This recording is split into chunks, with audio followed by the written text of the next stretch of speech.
ভাঙছে নদী, ভাঙছে নদীর পাড়, আর এরকম কাঁচা পাকা বাড়িঘর বিলীন হয়ে যাচ্ছে নিমিষেই। খোলা আকাশের নিচে নির্ঘুম রাত পার করছে নদী পাড়ের বাসিন্দারা।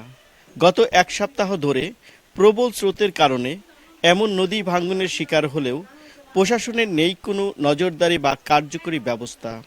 হুমকির মুখে রয়েছে ঘরবাড়ি, ফসলি জমি সহ বহু স্থাপনা। নিঃস্ব হচ্ছে এই নদী পাড়ের মানুষ। এমন অবস্থায় সয় সম্বল হারিয়ে মানবতার জীবনযাপন করছে ভাঙনের শিকার মানুষগুলো। বাচ্চা কাচ্চা নিয়ে যে রাস্তায় আসি, খাওয়া দাওয়া নাই, এ বাড়ি যাই ও বাড়ি যাই, পোলাপান থাকতে চায় না, নিজেদের বাসা নাই, এই যে গাছের নিচে আসি কোনো রকম এটা টানে। এই বছর তো মনে করেন একদম প্রচুর পরিমাণ ভাঙন শুরু হয়ে গেছে, থাকার কোনো বসবাসের জায়গা নাই আমাদের। মনে করেন আমরা এখান থেকে ঘর বাড়ি সরায় নিয়ে গেছি, এখন কোথায় যে থাকবো সেই কোনো একটা ব্যবস্থা আমাদের নাই, আমরা অন্যের জায়গায় রয়েছি। এই যে এদিকে 5 নাম্বার গাড়িতে ভাঙছে, আজকে আমাকে সকালবেলা ভাঙ্গে তছনছ হয়ে গেছে, এনিতে ভাঙ্গা শুরু হয়ে গেছে।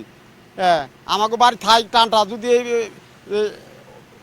সরকার যদি এরকম অবস্থা যদি না নদী ভাঙ্গা না ফিরে, নাহলে আমাকে থাকা খুব কঠিন।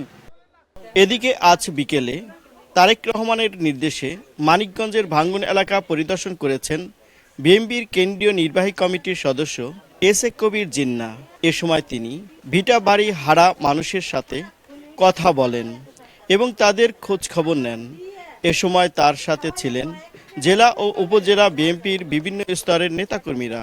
এই অঞ্চলে নদী ভাঙ্গনের রক্ষার জন্য স্থায়ী ব্যবস্থার কথা বলেন তিনি। পরে জিয়া মঞ্চের পক্ষ থেকে কেন্দ্রীয় কমিটির নেতারা ভাঙ্গন এলাকা পরিদর্শন করেন এবং কার্যকরী পদক্ষেপ নেওয়ার জন্য বর্তমান সরকারের প্রতি আহ্বান জানান। আমাদের দল যদি আগামী নির্বাচনে এই বাংলাদেশের ক্ষমতায় আসে, আমি এই ক্ষতিগ্রস্ত মাটিতে দাঁড়িয়ে সবার সামনে প্রতিজ্ঞা করতে চাই, সবার আগে এই 3টি উপজেলায় নদীগুলোকে স্থায়ীভাবে শাসন করে বা বাদ দিয়ে যেভাবে হোক, সবার আগে এই নদীগুলোকে বাদ দিয়ে এই নদীর ভাঙন রোধ করা এবং চর অঞ্চলকে একটি শিল্প অঞ্চল হিসেবে গড়ে তোলার যে কাজ, যে পরিকল্পনা, আমি সেটা যেভাবেই হোক আল্লাহ যদি আমাকে বাঁচিয়ে রাখে আমি সেই পরিকল্পনা বাস্তবায়ন করব। যারা আজকে রাষ্ট্রীয় ক্ষমতায় আছেন, যারা এই দায়িত্বে আছেন, এরা এই মানিকগঞ্জের দিকে একটু কর্ণপাত করবেন। আশা করি আপনারা এখন যেহেতু দায়িত্বে, এটা আপনাদের করা উচিত এবং আপনারা এটা করবেন। এবং আমাদের যে স্বেচ্ছাসেবী সংগঠন যারা আছে, জিয়া মঞ্চের কর্মীরা আছে, যদি তাদের প্রয়োজন হয় ডাকেন, তাদেরকে সাথে নিয়ে অন্তত এই এলাকার মানুষগুলোর একটু বাঁচানোর চেষ্টা করেন। এই এলাকার মানুষগুলো যেন সুন্দরভাবে থাকতে পারে, তাদের মাটি বিটা যায় যতটুকু আছে, যা ভেঙেছে যতটুকু আছে ততটুকু যেন রক্ষা হয়।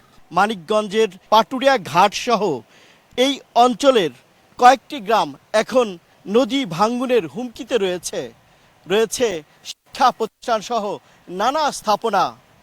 এর জন্য কেউ না আসলেও আজকে বিএনপির যে জেলা কমিটি রয়েছে তার পক্ষ থেকে এই জায়গাটি পরিদর্শন করা হয়েছে এবং আশ্বস্ত করেছে এই জায়গাটি যদি বিএনপি ক্ষমতায় আসতে পারে তাহলে এটা স্থায়ী ব্যবস্থার করে দিবেন, যাতে নদী ভাঙ্গন থেকে আর কখনো এই লোকজনগুলো ক্ষতিগ্রস্ত না হয়। মোহাম্মদ ইউসুফ আলী, সময় সংবাদ, মানিকগঞ্জ।